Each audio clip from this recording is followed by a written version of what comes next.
Hello students, आज मैं बात करने जा रहा हूं अपनी एनटीएससी जर्नी के बारे में। तो चलिए शुरू करते हैं। ये कहानी शुरू होती है क्लास 2 से। जी हाँ, क्लास 2 में जब मेरी दीदी कॉलेज जा चुकी थी तो उसके बुक शेल्फ को खंगालते हुए मुझे मिली थी उपकार की एक एनटीएससी गाइड। इस गाइड को मैंने खोला, मैंने पढ़ा कि आखिर ये एग्ज़ाम है क्या, ये किसके लिए होता है और इसमें मिलने वाली स्कॉलरशिप्स कितनी होती हैं। मैं कभी कभी उस गाइड को पढ़ा करता था और उसके क्वेश्चंस को मज़े के लिए सॉल्व किया करता था। भले मुझसे वो बनते नहीं थे, लेकिन मुझे देखने में इन चीज़ों को और अपने इतिहास के बारे में जानने में अच्छा लगता था। क्लास 3 से 8 लाइफ नॉर्मली चलती रही और जैसा मैंने कहा, मेरी एसएसटी में इंटरेस्ट बढ़ती गई। एसएसटी की मैं 2-3 साल आगे की बुक्स उठाकर पढ़ा करता था। इसके साथ ही कुछ बुक्स मैं खरीद कर भी एसएसटी को पढ़ा करता था और मेरे मैथ्स और साइंस में मार्क्स नॉर्मल आया करते थे, एवरेज आया करते थे। क्लास 9th, वो साल जिसने मेरे लाइफ को पूरी तरह से बदल कर रख दिया। मेरी कोचिंग में मेरे केमिस्ट्री टीचर ने दूसरे या तीसरे क्लास में हमें बताया कि जो भी लोग एनटीएससी और केवीपीवाई दोनों क्लियर कर लेते हैं, उनका जेईई भी निकल जाता है। उस समय तक मैंने किसी एग्जाम की तैयारी इतने ढंग से नहीं की थी। मैं बस पढ़ता था और एग्जाम देकर आ जाता था। लेकिन पहली बार मुझे लगा कि नहीं, इस एग्ज़ाम की तैयारी तो मुझे करनी है, इस एग्ज़ाम को मुझे क्लियर करना ही है। मैं नॉर्मली तैयारी करना शुरू किया और जून के अराउंड मैंने इस नोट्स कॉपी, जिसके नोट्स मैं आपको देता हूं, वो बनानी शुरू की। इसके साथ ही मैंने एनटीएससी के बारे में और पढ़ा, जो रिसेंट डेवलपमेंट्स आए थे उसमें, कितने नंबर ऑफ सीट्स थे मेरे स्टेट से और कितने लोगों को के साथ मुझे compete करना था। इन चीज़ों के बारे में मैंने काफ़ी सारी चीज़ें ढूंढा और मेरा इंटरेस्ट और बढ़ता गया इस एग्ज़ाम में। धीरे धीरे मेरी जो परफॉर्मेंस थी वो इम्प्रूव करती गई। तो हुआ क्या कि मुझे एसएसटी में अच्छे मार्क्स आते थे, लेकिन साइंस और मैथ्स में मेरे मार्क्स थोड़े कम थे।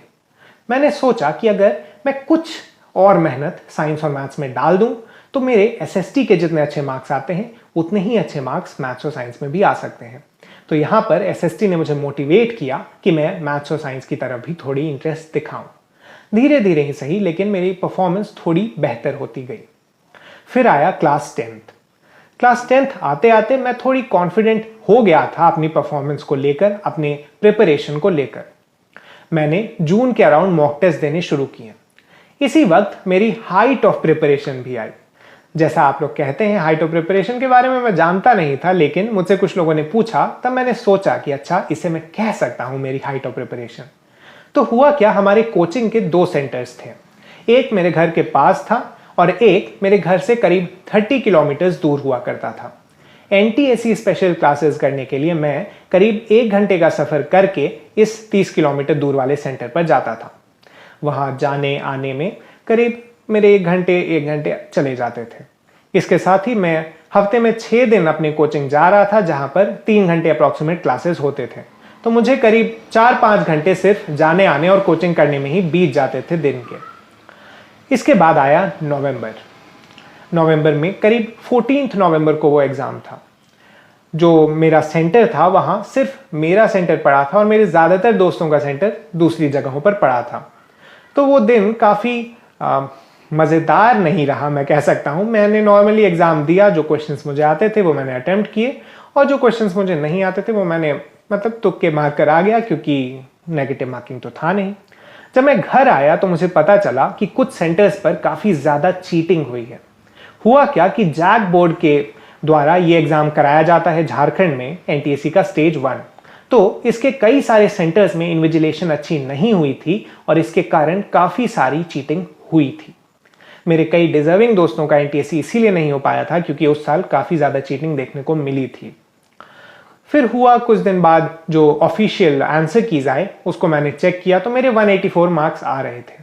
मैं कॉन्फिडेंट था कि अब कम से कम क्वालिफिकेशन तो हो जानी चाहिए। जब रिजल्ट आया तो मैंने देखा कि मेरा झारखंड स्टेट रैंक 2 था। मेरे खुशी का उस समय मैं कह सकता हूँ कोई ठिकाना नहीं था। मेरा क्लास चल रहा था असल में उस समय भी, लेकिन उस क्लास में मेरे में ज़्यादा ध्यान था नहीं और मैं जनरली कॉल करके अपने फ्रेंड्स और फैमिली को बता रहा था कि मेरे जो रैंक आए हैं वो ऐसे ऐसे हैं। फिर मैंने स्टेज 2 की थोड़ी तैयारी शुरू की। मैं एसएसटी को थोड़ा और डीप में पढ़ने लगा, मैं बायो थोड़ा अच्छे से करने लगा, लेकिन वो एग्ज़ाम हो गया पोस्टपोन।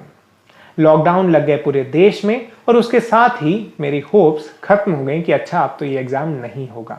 अगले साल का एनटीएससी प्रोग्राम अनाउंस हो गया और हमारे लिए कोई भी नोटिस नहीं आया। हम लोग नॉर्मली दूसरे एग्जाम्स की तैयारी करने लगे, लेकिन अचानक ही करीब दिसंबर के आसपास हमें नोटिफिकेशन आया कि 14 फरवरी डेट फिक्स की गई है इस एग्ज़ाम के लिए। हमने सोचा कि ठीक है, इसके लिए भी तैयारी की जाएगी। केवीपीवाई की तैयारी मैं उस समय कर रहा था। उसके बाद जो तैयारी हम लोग किए, थोड़ी बहुत एसएसटी की मैंने, थोड़ी बहुत sample papers, past year paper solve किए, लेकिन ओवरऑल जो अच्छी तैयारी का लेवल होता है, मैं नहीं कहूँगा कि मैंने उतनी तैयारी की थी। मैं उस समय थोड़ा रेस्ट लेना चाहता था, केवीपीवाई एग्ज़ाम के बाद हो रहा था ये, इसीलिए मैंने जो नॉर्मली सैम्पल पेपर्स थे उन्हें ऐसे ही सॉल्व कर लिया था, चलते चलते मैं कह सकता हूँ। और एग्ज़ाम हॉल में जाने के पहले मैंने एक बार एसएसटी देख लिया था ढंग से एक दिन पहले। एग्ज़ाम ये वाला भी कोई इवेंटफुल नहीं रहा। हमें जो हम गए एग्ज़ाम हॉल में, हमें एग्ज़ाम दिए और वापस आकर घर वापस आ गए। उसके बाद हम रिजल्ट्स की इंतज़ार करने लगे। अभी कुछ दिन पहले जो ऑफिशियल आंसर कीज़ आए इसके मुकाबले, उसमें मैंने देखा कि मेरे जो मार्क्स हैं वो 146 हैं और अब रिज़ल्ट जो कुछ ही दिन पहले आया है उसमें मैंने क्वालिफाई कर लिया है ये एग्ज़ाम और मैं एक एनटीएससी स्कॉलर हूँ।